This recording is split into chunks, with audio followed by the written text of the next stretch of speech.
I think it is very important to eliminate the friction. The moment you eliminate the friction, you're also then accommodating a better customer experience. If you don't remove that friction, it's almost irrelevant. If you don't address the friction before you start collecting customer experience or customer feedback, are you actually gaining any sort of positive output from that? Or should what you do is take the customer experience that you have or the customer data that you have right now on that entire journey, identify both internally and externally what those pain points are, proactively develop some sort of process, strategy, or some sort of tool that can accommodate or solve that friction. Once you then have a finished product that you can determine is suitable for not only your organization, also making sure that you don't make it harder for your internal customer, which is your employees. Once you can deploy some sort of frictionless experience, you then have a more accurate understanding of the customer experience you're truly delivering. My name is Jochem van der Veer. I'm the CEO and co-founder of a company called TheyDo, the journey management platform for business decision-making. We raised over $50 million and are growing globally. Our enterprise customers include Ford, J&J, the Home Depot, and Pfizer. I mean, wherever you look, understanding customers is key to staying ahead. But in order to do this at scale, aligning so many different teams with the customer journey is incredibly hard, but it is possible. I really wish this podcast existed before we started our company because so many companies are organizing around journeys and there's so much to learn. So in order to share what I'm learning, what I'm hearing with our community, I meet with industry experts. And in my video podcast, I'm here to explore the world of business strategy, design, and journeys, customer journeys, to really get an understanding of how leaders are changing their way in their business. So let's dive into the show. Joining me today is Steve Smart. He's a digital and customer experience expert with over 8 years of experience reshaping journeys. At DLL, he has been leading transformation for the past 3 years, driving organization change, strengthening partnerships, and putting customer needs at the heart of innovation. So his approach, and this is what we're going to talk about today, blends empathy with problem solving, basically bridging the gap between tech, business, and customer expectations. And in his own words, deeply committed to guiding the journey and making a lasting impression in DLL's customers' eyes. So I'm very excited to have you, Steve. Welcome to the pod. Oh, happy to be here. Thank you so much, Joachim. So I want to start with a bit of a spicy, not spicy thing. How would we break down the concept of a customer journey in a financial institution today? I mean, it can be small, it can be large, it can be end-to-end. There's so many ways of doing it. Let's start with your perspective. Like when we say journey, what does it mean to you? Yeah, for me, journey, it really comes down to each interaction point a customer may have with you. What are the experiences that they're speaking to somebody within your organization? What are the points where an action needs to be taken, whether it's on your organization side or the customer side, and simplifying and making those pieces of interaction as seamless as possible. One big thing that's super important within customer experience is that first interaction. What is the first time that customer spoke to you or spoke to someone within your organization? That first interaction really determines how the rest of the journey may go moving forward. We have plenty of examples of that over my years here at DLL. But you'll kind of also experience it in your personal life, right? It's as simple as if you go to a Starbucks to grab a coffee, that first hello that you get from the person at the register can really determine how well the rest of the interaction goes. As transactional as that sounds, it's very important that you start with a good rapport and kind of continue that consistency throughout each phase of that journey with the customer. I love that. And how are we thinking about, so you have the concept of like the peak end rule, right? There needs to be like a peak or like a massive gain creator or some really like delightful value for the customer in that journey. And then the end needs to be obviously closure or at least a positive experience. Like that's one way of thinking about it. And you're switching to like that first interaction, which today starts usually on like what, an AI chat or maybe like a digital interaction. Like how do we think about the differences of like those peak end moments versus like the start of the journey? Is there a rule, for instance, at DLL where all that first interactions is actually a focus point for when you design a customer experience? Yeah, and it's something that as an organization we're looking at very deeply. Like, how do we ensure that as complex as an organization can be, it's the same experience across the board? Whether you are, it doesn't matter what you're financing. It doesn't matter, if you are looking to continue to be a long-term customer or short-term customer with an organization. That has to be consistent every single time.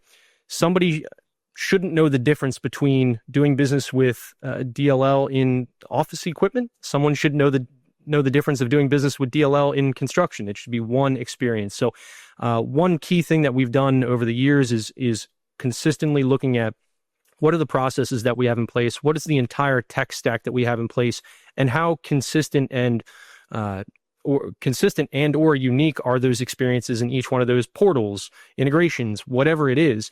And moving forward, how do you then kind of consolidate those into one overall experience? So the peaks are pretty simple if you think about it. From you want that first interaction, you want to feel like a human when you're speaking to an organization, especially in finance, as dry of an industry that can be.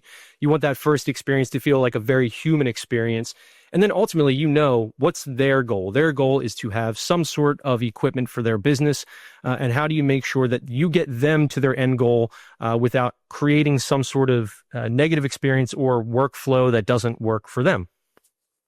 So when we think about all these different needs that your customers have, right, depending on the different businesses they operate and different equipment they need, do I hear it correctly that when you bring it back to the simple start of any conversation, that there's only a handful of those interactions? Or are we still talking hundreds of different starting points for any of these interactions, of any of these journeys?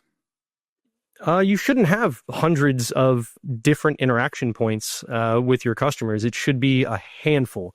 You need to have a focus. What is your identity as an organization? If empathy and customer experience is part of your organization's DNA and one of your ultimate goals to accomplish as an organization, it can get very clouded if you start looking at hundreds of interaction points.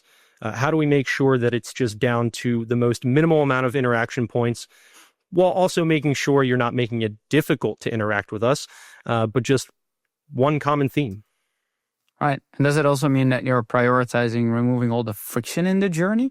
Because if you empower humans to be part of the mix, then there's going to be wait times, there's going to be misinformation, there's going to be all these things where humans are fantastic in making errors. But where is that actually working for you? Do you actually remove as many frictions as possible? Is that also a focus for you? Or is it way more important to keep that human connection going through any experience your customers have with you? Yeah, very good question. I think in my time, in corporate America, when I first began my journey and my career, you look at negative feedback almost intimidating and almost as if you did something wrong. But then as you continue to kind of work years into an organization and get more exposure to customer experience, you come to find that those are actually really good pieces of feedback when you get some sort of negative piece of feedback from a customer, because it gives you the opportunity to improve, right? So for me personally, I think it is very important to eliminate the friction. The moment you eliminate the friction, you're also then accommodating a better customer experience. So a lot of the feedback you're getting from your customers, if you don't remove that friction, it's almost irrelevant. If you don't address the friction before you start collecting customer experience or customer feedback, are you actually gaining any sort of positive output from that? Or should what you do is take the customer experience that you have or the customer data that you have right now on that entire journey, identify both internally and externally what those pain points are, proactively develop some sort of process, strategy, or some sort of tool that can accommodate or solve that friction. Not saying that you can solve every piece of friction in a customer journey, but to the highest degree that you possibly can. Once you then have a finished product that you can determine is suitable for not only your organization, also making sure that you don't make it harder for your internal customer, which is your employees, Once you can deploy some sort of frictionless experience, you then have a more accurate understanding of the customer experience you're truly delivering. So in many financial institutions, there's organization around the different financing opportunities that you give to your customers, right? Or the different financial products, even worse, right? When there's a lot of silos in place where it's like, this is my product, this is the way we do this. But customers need different financial products at different times in running their business, in your case. So what you're saying sounds very nice. And now I'm going to be like a little bit devil's advocate. But then you go to the organization and you want to get this change in place. And everyone goes and says, no, not my priority. Forget about it, Steve. Like, nice ideas. Yeah, makes sense, but not right now. Like, there is this huge simplification of putting the journey horizontal across teams, which makes a lot of sense, but in practice it's really, really hard to pull that off. So talk to me a little bit about how you've been leading this transformation and changing these things in your organization to actually get things done. Yeah, very good question. I'm actually, it's my main part of my job is to make sure that there are no silos within our organization. How do you make sure that your technical organization, your commercial organization, and just the business in general are aligned on goals? It's great that you create, KPIs or OKRs within your team, but how do you make sure that your KPIs and your OKRs actually match what the organization is looking to accomplish? So for me, it's very important that, first of all, any strategy you're looking to build, you're not just building it based off of your expertise or your team's expertise. You need to make sure that it coincides with any other strategy that takes place within your organization. That's one key thing, to make sure that you're all moving towards one goal. If I was to create a strategy, Steve's strategy is to, create the next generation of portals that has every single AI capability inside of it. If my organization doesn't have that goal in mind, how would I ever accomplish something like that? So you need to make sure that everybody's strategy, first of all, and OKRs are in line. And then also what's really, really important is you are in the meetings, you are in the rooms with the technical organization, with the other commercial teams that you are not a part of, to make sure that you understand what they're all trying to accomplish and that you're all aligned. You're always going to run into the problem of resources. You're always going to run into the problem of capacity, and time is another thing that you run into as a problem. But the more people that work together, breaking down those silos, the quicker you're actually going to be able to take action. Another piece that is very, very important to think about is, yes, there are tons of different financial products, but at the core of it, you're doing the same thing. A customer wants to apply for financing. A customer wants to execute a document. A customer wants to fund a transaction, and a customer wants to use equipment. It's all the same at the end of the day. And if you can really look at it from that scope and not try to find a reason why it won't work for one part of the organization versus another, you'll do really well working together and accomplishing what the company wants to succeed at. So it's good that you mentioned OKRs and strategy, right? OKRs are a wonderful way to document the goals and see how we're making progress, but they're not in any way shaping strategy. And then we have the journeys that typically are used to design the customer goals or help us to uncover the customer goals, right? Whether they are buying a financial product or basically getting a contract executed, like you say. There's different levels of different goals and different journeys that we take part. But making that puzzle and fitting that together is where the rubber meets the road. How have you been able to do this, where you align not only on the strategy and the goals, top down, but also do a more bottom-up customer-centric approach where you align the customer goals with the broader strategy and the OKRs? Like, what works for you? Yeah, great question. So I think just out of personal experience on how I look to accomplish this is, within the last 18 months, one of my tasks was to create a digital strategy within my area of the business. I didn't just start by looking at how we're conducting business today. I didn't look at any sort of customer experience data point from the start. The first thing I did was capture the global strategy within the organization from the top down. Your leadership is creating a strategy and a vision for your organization. It's only natural to understand what that strategy is, understand what are the actions that they're going to take to accomplish that strategy, and then how can you tie in your strategy to also help amplify what they're trying to accomplish, but also to a certain degree, use it to your advantage in accomplishing your own goals within your part of the business. So priority is a key word, right? You will not gain priority in your organization if your goals do not align with the company goals. It just isn't something that you can do. The other things that I kind of use to my advantage is if it's a priority to me in my area of the business, it's got to be a priority to somebody else, because like going back to what I said, what we're doing at the end of the day is very similar across the business. So gaining that support from other digital leads throughout the organization, other customer experience leads, and using your expertise and your business cases to create one priority within the organization that will accomplish not only your goals, but everybody's. And every priority that you set within your organization should do one of two things. Either simplify the way that your customer is doing business with you, or simplify the way that your employees are doing business with customers. Ultimately, you want that to work hand in hand. If I'm creating some sort of digital experience for our customers, why shouldn't that experience be the same internally?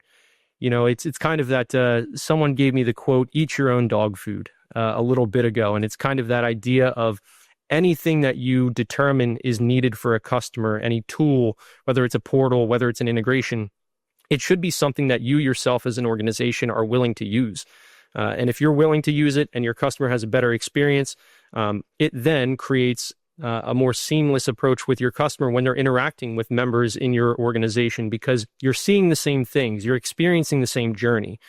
So as long as you kind of take that approach and move forward with it, everybody kind of sees success in their own strategy. I love that you're making priorities singular, right? And there's many people who have priorities. And then it's like, how does that work? Let's simplify that, right? One priority at a time. No, it's funny you mentioned that. It's there's a balance, right? Like one priority is not, it doesn't make sense. It's not reasonable. But you can't over prioritize either. Mistakes I've made early on in my career is thinking I can take on the world. Yes, I can handle 10 of those tasks. I have an entire year to do it. When in reality, progress moves. If you're doing progress the right way, it's not going to be quick. It's something that takes time. You have to make sure that you're making the right decisions. So making sure that you're not over prioritizing is another big piece to that, and making sure that your strategy is sound. My rule of thumb, 3 to 5 priorities per year. And I feel like if you can accomplish 3 to 5 of your main priorities in a year, I chalk that up as success. So let's double click a little bit on empathy, because we all know it's important, especially when we want to make our customers successful and feel part of the brand, and also like turning them into loyal customers that love to come back and buy more of our services. But in reality, it doesn't translate into numbers, and especially in financial institutions, especially in operations, people are a little bit averse to the word empathy.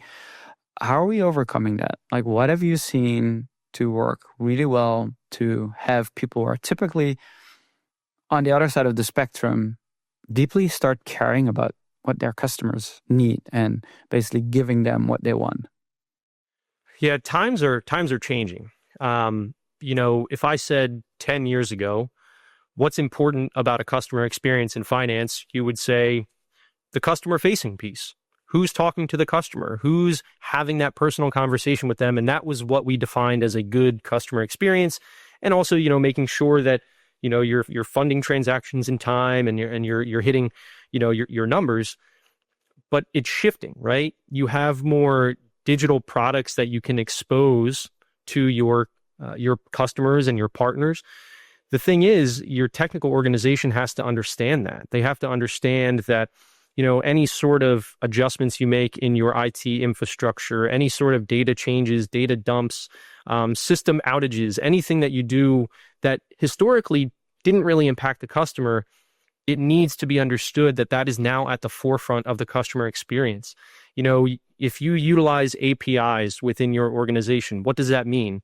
It means that your systems and your data are now more exposed to the customer, and anything that occurs within those systems or that data impacts them more than it ever has before. So one thing that we have been trying to do at a high level is bring the successes to our technical organizations, our operations teams, the ones that are not in front of the customer, show them what a successful customer experience looks like, whether that be we proactively approached a customer to let them know we were going to do a system update, as opposed to not informing anyone. Like, how do we make sure that they know everything that they're doing on their end is positively impacting the customer experience? At the same time, you also need to highlight what didn't work well as a customer experience, a negative customer experience, because a decision was made that negatively impacted someone downstream and they didn't realize that was going to be an impact.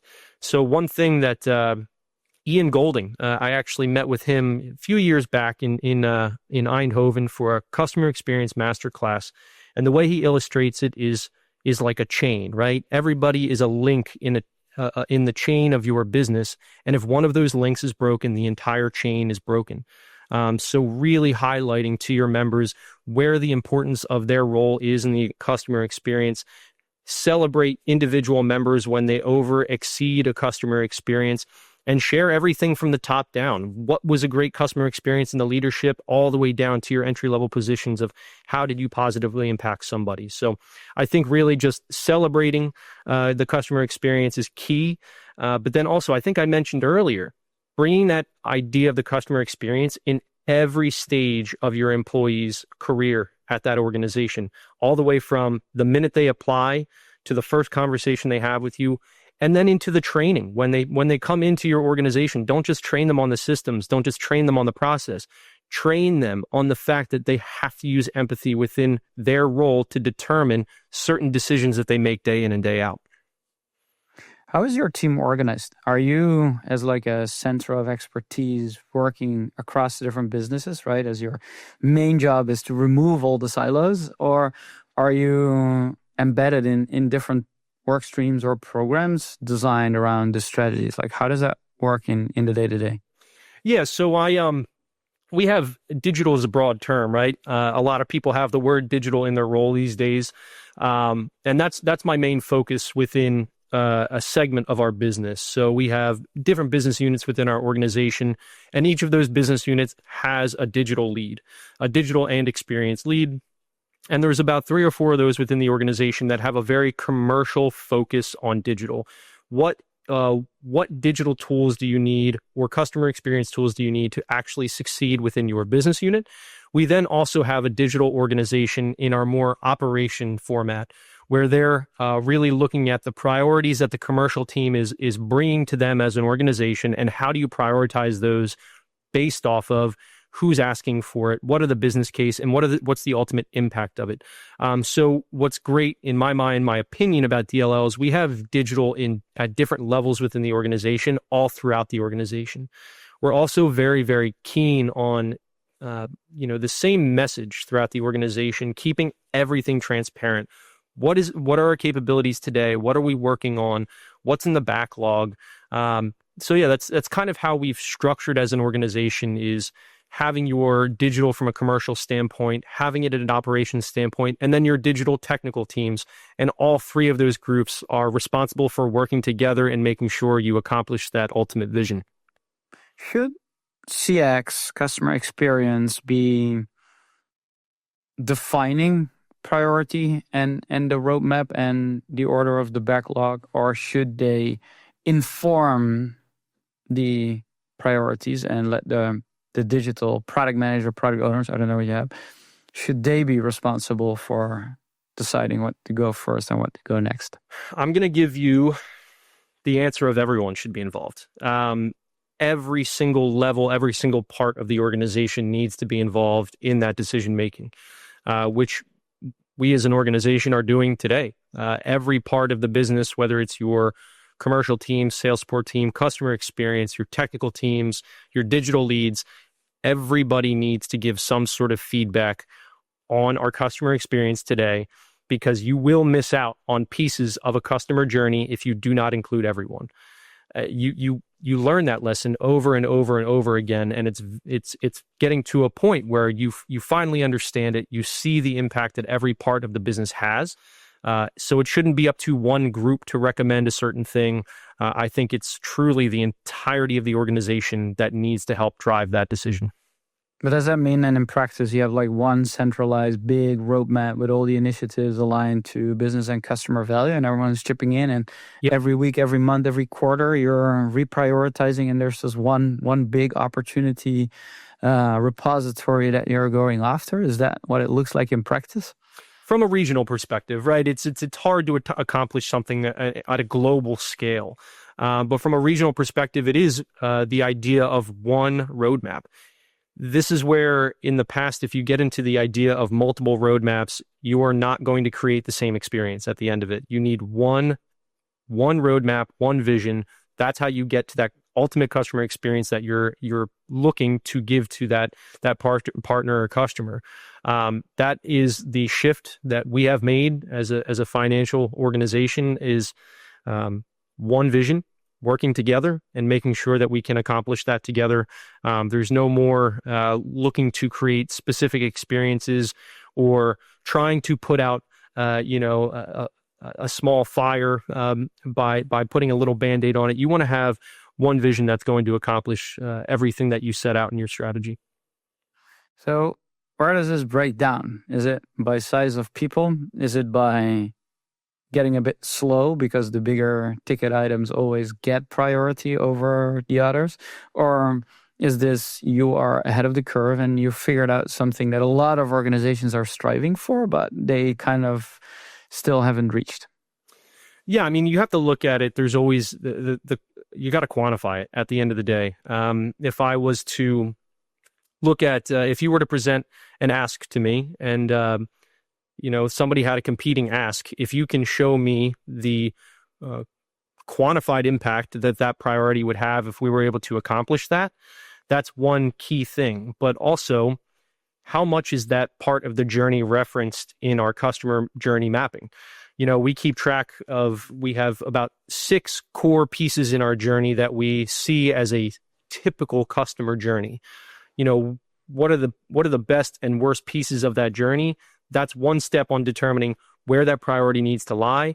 And then number 2, when you're within that journey and you're looking at each step within that journey, how do you determine if automation of invoicing or automation of funding is more important?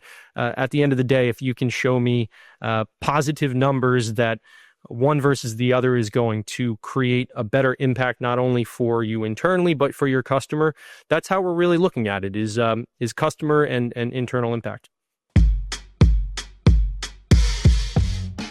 If you're enjoying this conversation, don't forget to subscribe on your favorite podcast channel and leave a review. It makes all the difference.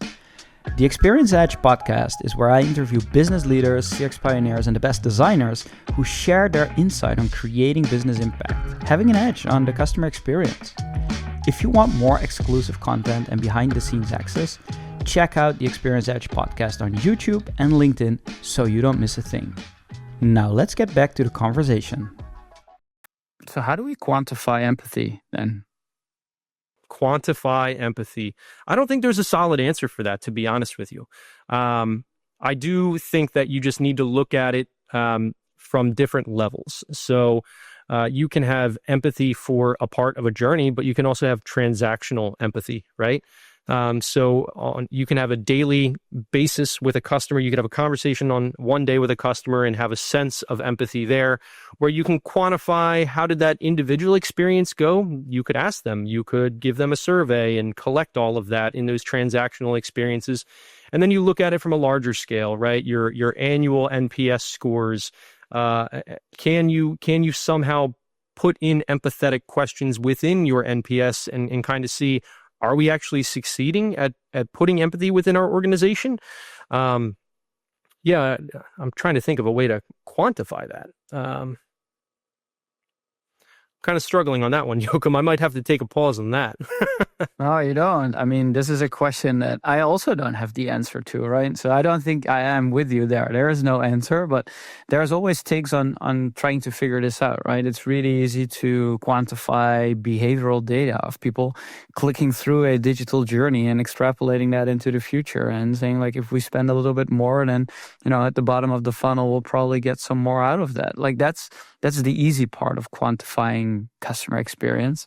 And then turning that into positive business outcomes. We've gotten really, really good at that, making business cases, making financial projections, but thinking then through, okay, customers experience frustration here, but let's take the other 5 key parts in your journey, right? There's frustration in one, but there's also a lot of other things that are maybe not well in the other journey. So how do we prioritize that? I think we're getting into more of a system now that also AI tools can help us uncover patterns in our unstructured data, which used to be like hardcore grunt work for almost like legions of researchers and customer experience professionals. And now AI is aiding us. So we're getting closer, but it's still a human judgment call, I believe, to do that. So prioritization, then how does the organization agree on how do we align on this, I think is where the key lies. And I've seen many examples where that went well or doesn't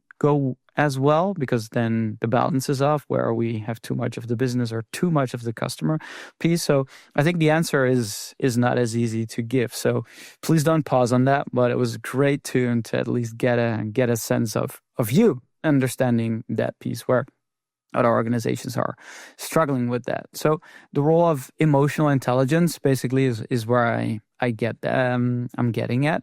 How do we, because we touched a bit on this, how do we actually embed this into the fabric of the organization? I mean, DLL is at it for decades. Some organizations are at it for centuries and kind of have lost touch of doing that, right? Every organization basically starts as a startup. We can't even remember when some of the biggest financial institutions started, or we don't even know when they started, but they were customer-centric. They were solving a problem. People needed money or getting loans to buy equipment, but at some point they lost touch. So how can we embed really this into the fabric of the organization so that it actually sticks? And when Steve's out, people carry on. And when people like Steve are out, the organization is still customer-centric. Like, how do we embed empathy deep into the DNA of the organization?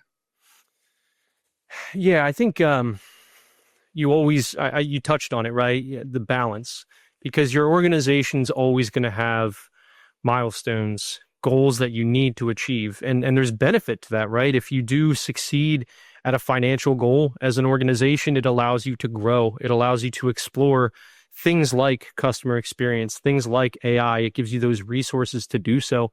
But for me, in my time here, it's really been about individual relationships.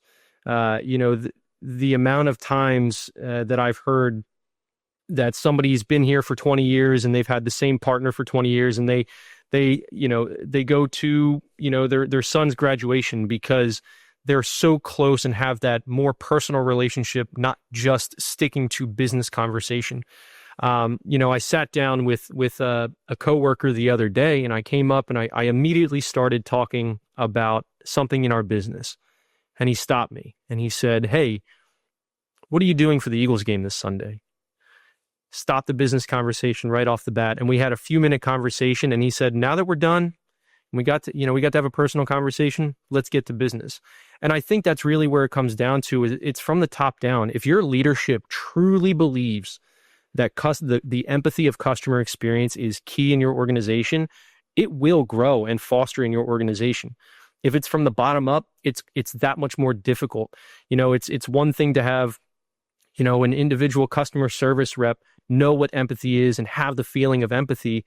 But if that leader doesn't believe in that, how far can that possibly go? So in my experience here, the leadership from the top down has put an emphasis on empathy. The higher up that goes, the further that it's going to stretch out within your company. So it's at all levels. And if I can be called out for that last week of just going directly into business, anybody else should be too. And it kind of gave me a sense of, wow, I feel closer to this person because I had that conversation with them to begin with. So everybody's got to practice it. Everybody's got to feel it in understanding.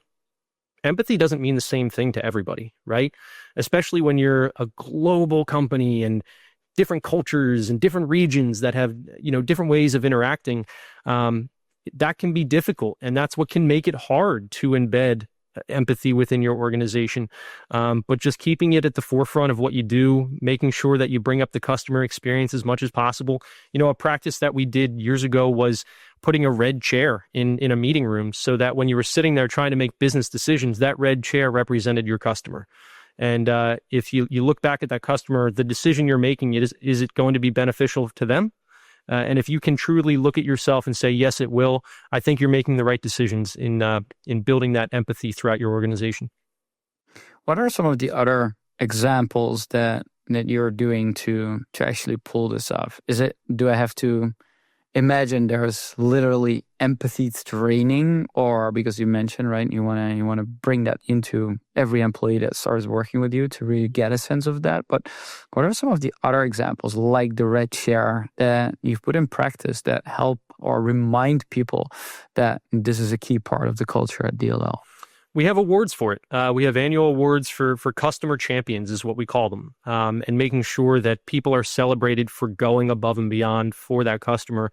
A lot of our vacancies nowadays are speaking to, putting the customer first and customer-centric focus.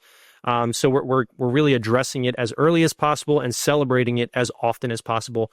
We have monthly awards, Shoot for the Moon awards we have within our sales support organization, where we award them for being able to kind of show what they've done from a customer experience standpoint. So the more that it's like when you're a kid, if your parents kind of reward you for something, that's the behavior you continue to move forward with. And, as a kid, if you do something that maybe you shouldn't be doing, they'll let you know. And, you kind of make an adjustment from there. So to me, it's as simple as that. Why do you think still, like Forrester came out with this research on customer centricity in their latest report, where, again, they kind of confirmed 80% or 81%, I believe was the accurate stat, of business leaders say they're customer-centric, and only 3% of their customers agree. Is getting worse than the stat maybe you're familiar with that being quoted, like 80% of customers of leaders say they're customer-centric and only 8% of customers agree. Today, it's just 3. So what is your take on where companies go wrong with thinking they're customer-centric, they're bringing empathy into their business, but actually they're not? Like, what are the ways that they're mistakenly thinking that they're doing it and why they're actually not? Well, I have two kind of thoughts to that. I don't think that there would be a 78% gap with this thought, but there is a piece of it where a lot of customers or a lot of people, I'm included in this, I really only give feedback when I'm upset about something. I only give feedback. I'm less inclined to give some sort of positive feedback if something good happened. So I think there's always like that gap there, right? Of you're not hearing from every single piece of your customer base, and you never will hear from every piece of your customer base. That's one piece. I think the other piece to it as well is from the top down, you need to understand your business as a whole. Your leadership needs to be able to understand how partner relations are. What are the details? What are the steps that we take in doing business with our partners and customers? If you can't speak to an end-to-end experience as a leader of your organization, you really don't have any place to stand on to indicate that there is a good customer experience. So it is up to your leadership to really, really understand who's involved in your process, what are the tools that we have to succeed in our process, and what are the gaps that we have that's preventing us from being able to provide that ultimate customer experience. So all levels of the organization need to know how your company operates, who your customers are, who your partners are, and unless you do that, it's hard to take that feedback without that. Is there anything else that DLL does differently to really put their put their best effort not only in place, but actually, as you make it sound, really make this a reality? Is there anything specific that we might gloss over that you're doing differently to really make this work? Well, I can't speak to every other company, but what I can say is since I've been here, our customer experience team has done nothing but grow. We also don't require you to be in a customer experience role to participate in customer experience projects, workshops. If you want to be involved, you can be involved. We have annual CX master classes for our members if they would like to join. We have internal trainings if you'd like to learn more about customer experience. And we also have this concept of there are no levels within this organization. You can walk up to any individual person and have a conversation. So if you want to speak to the head of customer experience and you are brand new, you are welcome to it. It is open concept. Communication for us is super key. If internally you don't feel like you're having a good experience, it's hard for you to deliver a good experience. So that's another piece for us is making sure that internally everybody is on the same page. Everybody's having a positive experience in this organization, which then creates positive momentum in what you're trying to accomplish from a customer experience standpoint. So that's one piece that I think that we're really excelling at. And then honestly, I think the other piece of it too is there's always that concept of reset, right? You've been operating a certain way for so long. And once everybody kind of looks at each other in the room and realizes, let's take a step back here. I think that's one thing that we've done really well at of, we've been doing so well for so long, but it's not just about financing money anymore. There's a lot more to it than just that. And it's a lot more than just what is your rate and what is, it's much more of the experience and the relationships that you have with those partners and customers. Was the taking a step back actually something that happened literally, where there was this moment where a part of the organization said literally, okay, let's pause, let's take a step back? Or was that more as a metaphor for how you're thinking about this? No, this is this is the real approach that we took, a real approach that we understood that we've offered great financial products over the years. We've offered great portal experiences over the years. But times are changing. Technology is changing. How can we adapt to that? How do we make sure that we're moving in the same direction as your fintechs? Fintechs really disrupted the traditional banking model years ago, where banks were scared that they wouldn't be able to keep up with these technology companies. But as technology becomes more easily accessible, as there is more talent throughout your region of people that can help drive your IT infrastructure, it really helps us realize there's more we can be doing and there's more we will be doing over the next couple years to really make that customer experience our main focus. So where is AI going to take us in this regard? Because the one thing AI is not that great at is empathy. Yeah, they're great at many things, and empathy is not necessarily on top of the list. How are you thinking about AI solutions in customer experience and using it in general for financial services? Yeah, so two immediate spots come to mind for me, and one is on the transactional level, one's on the strategic level. I think utilizing AI on a transactional level is very, very important. Customers that need immediate answers, have really quick questions, or just have to reach out to us to help them with their contract. How do we make sure that we can implement some sort of AI solution that can give them immediate answers without having to wait for somebody? Not saying that they don't have the opportunity to speak to a human here, but a lot of people in their day-to-day lives don't have time to jump on the phone or send an email. How can I just ask, this bot to help me with my contract, my invoice, something along the lines of that? So I think that's one key place where AI you'll definitely see take place over the years within the financial institution world. And I think number two is utilizing AI from a strategic level. It takes a lot to be able to collect customer experience data. It takes a lot to review customer experience data, and then it takes a lot to put together an approach or a concept of what you should do to address your analysis of the customer experience. So being able to plug in AI to analyze that data for you and almost recommend what customer experience decisions should you make as an organization, so that you're not always focused on the theory of customer experience. You're actually putting action into it. But to your point, there's no capability for today for AI to have empathy. So you always need to have that human touch. Whatever the output is from AI needs to have some sort of human touch so that you don't lose that empathy piece that we've been talking about. So your team has been growing. AI is going to come for the grunt work of customer experience work, analyzing the data, collecting the feedback, giving you next best actions, but also aligning that with the broader business opportunities. I think that's one thing where AI is tremendously well positioned to do. So are we going to see customer experience teams shrink, where you only need a handful of highly specialized people that can be truly empathetic to accompany AI in the work? Or is that too far away in the future? And will we first see customer experience functions grow because the need to align the customer goals and the business goals is still too strong, and AI won't be doing that? On which side of the fence are you? Well, being in digital for a long period of time, I do have my perspective on that. My perspective is digital tools are not meant to replace people. They're meant to replace administrative, mundane tasks so that those people can do more profound things within your organization.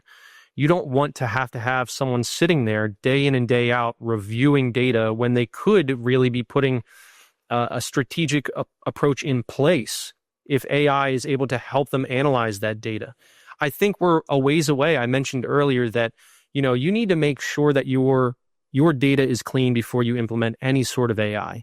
You need to make sure that your processes are completely in place before you put in AI. Because if you start doing this, AI is only going to be as good as the systems that it's connected to, right? So, making sure that your foundation as an organization is nice and structured, making sure you do your due diligence of what the risks are of AI, and then you can kind of take an approach at implementing it within your company.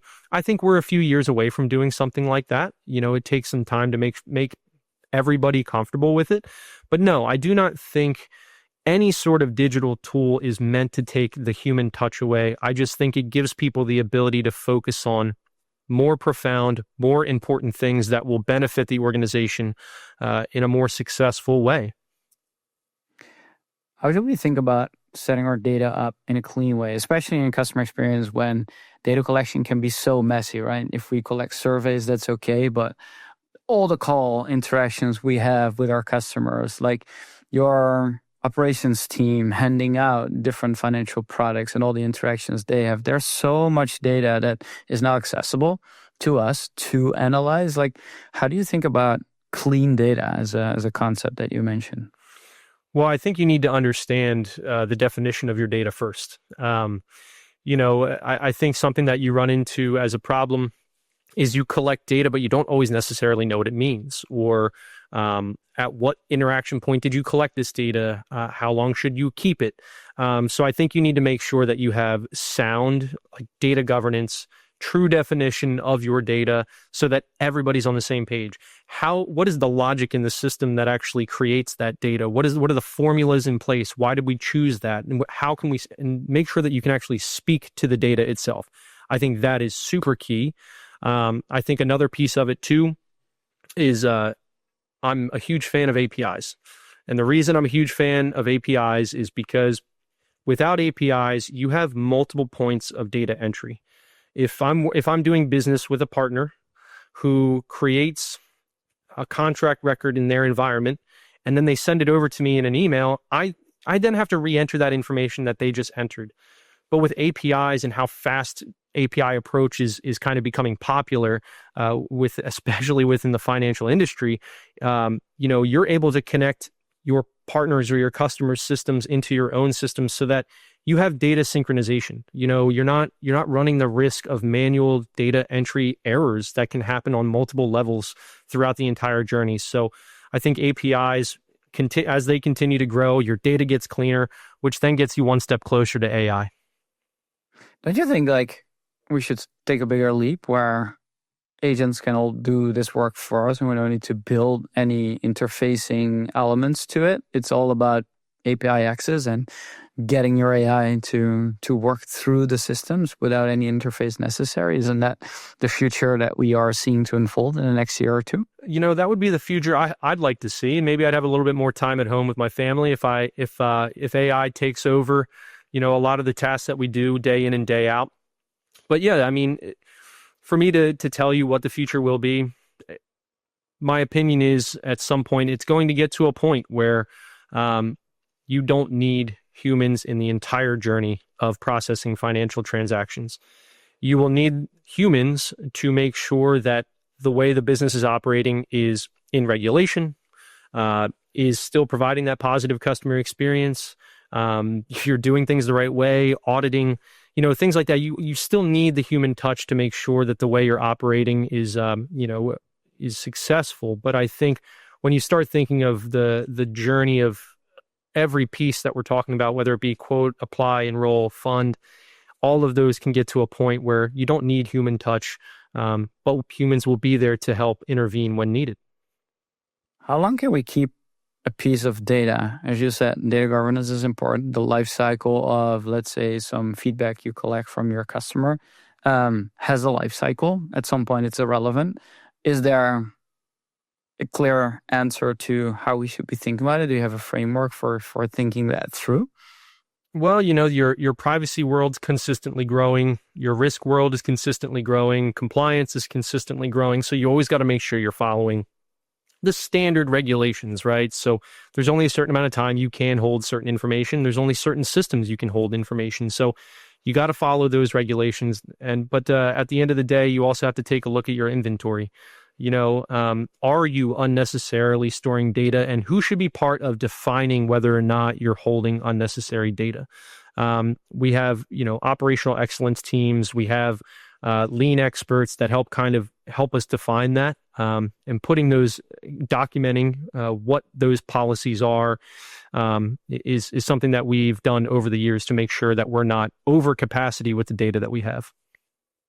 And then what about the knowledge? Because what I've seen some teams have is that because of their policies, they're recycling their data and they come to similar conclusions that were valid maybe a year ago, but because the data is not available anymore, they are seeing it as a new opportunity or still some like a ghost in the machine.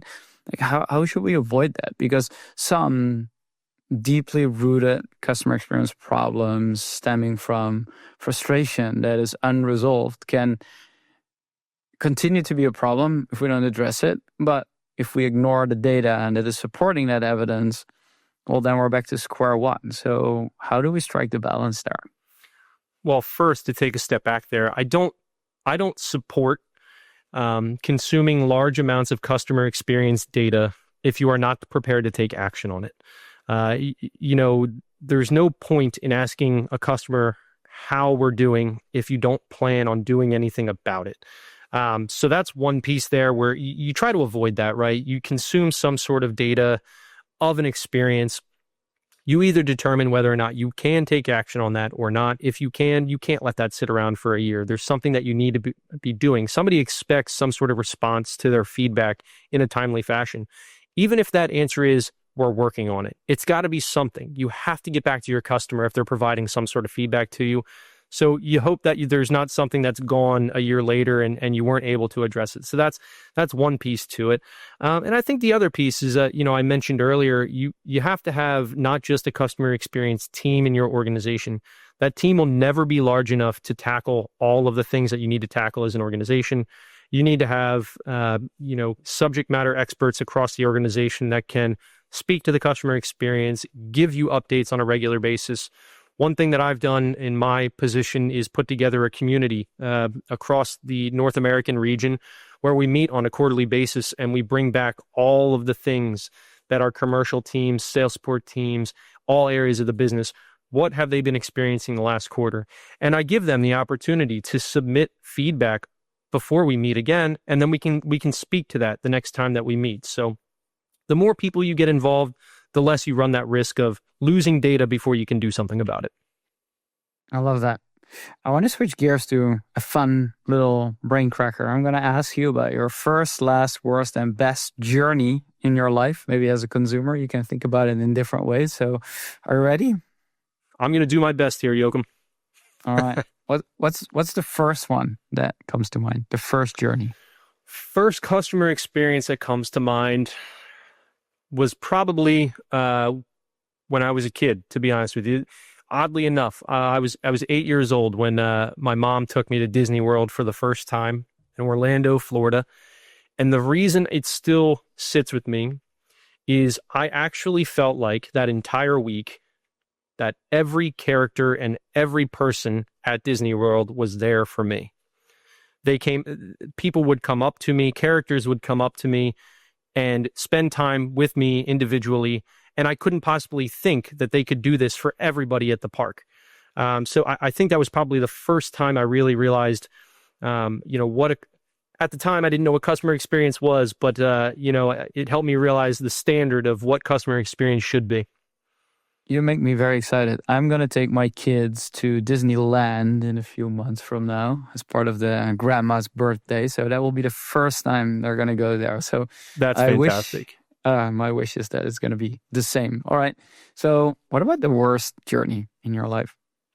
This actually happened recently. So my wife and I have a 4-month daughter at home, and we are both now back to work full time. And so we had to find a daycare for our daughter, and we dropped her off first day, and we come back to pick her up at the end of the day. And, this is not the problem.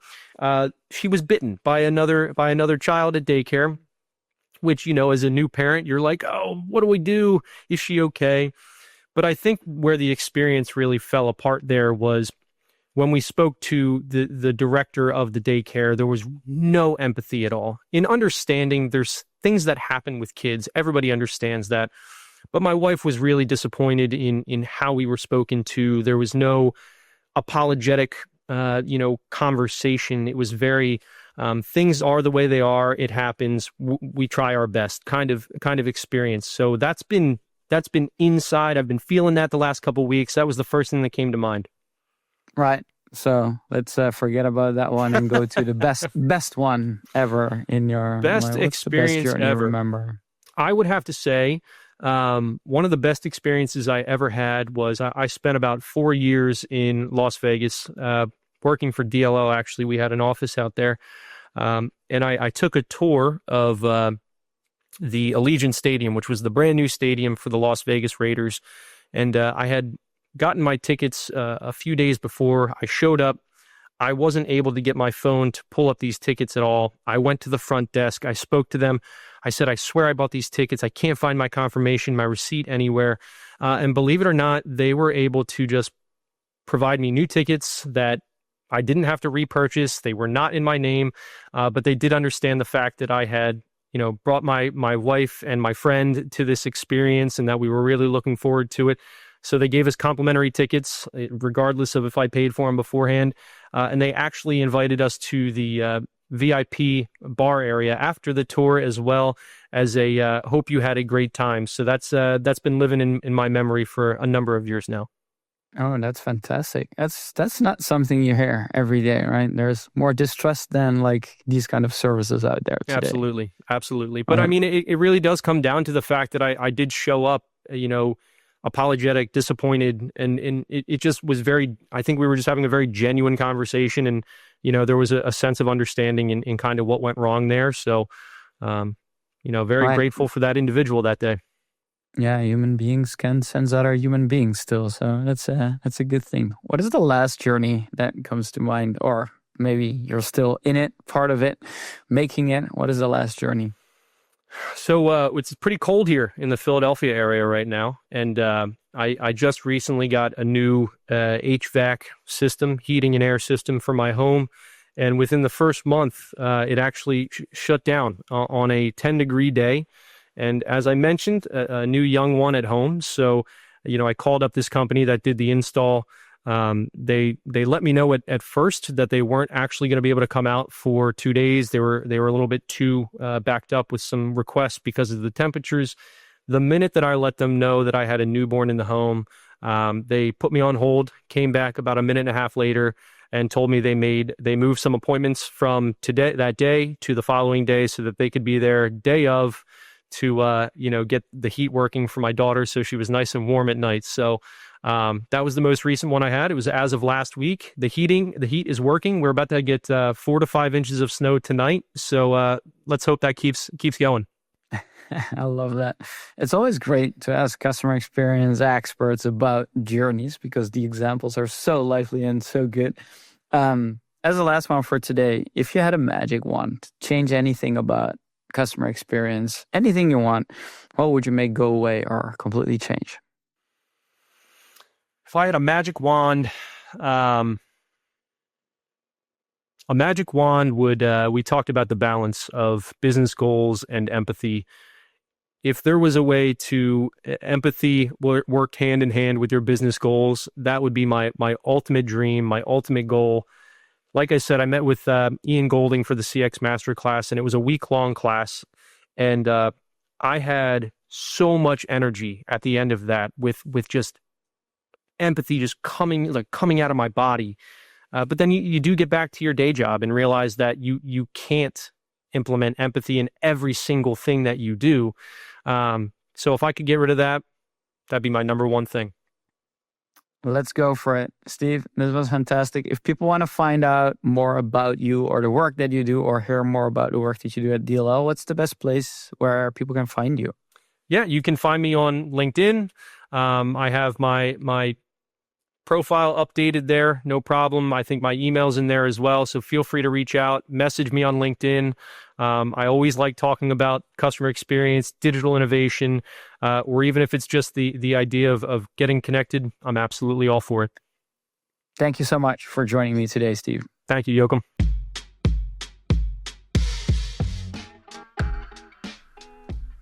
All right, and that's it. Thank you so much for listening. If you found this valuable today, don't forget to subscribe to The Experience Edge on your favorite podcast channel, leave a review, and share it with your team. I'd be delighted. Today's episode was brought to you by Daydo, the AI journey management solution for enterprise. To have an edge on your business strategy and to know why your customers do what they do, visit daydo.com and explore more resources to accelerate your customer experience game. And remember, the journey to creating customer-centric impact never ends, and here's always a new edge to discover in doing things differently. Next week, new episode. Until then, keep pushing the edge and stay inspired. See you in the next episode.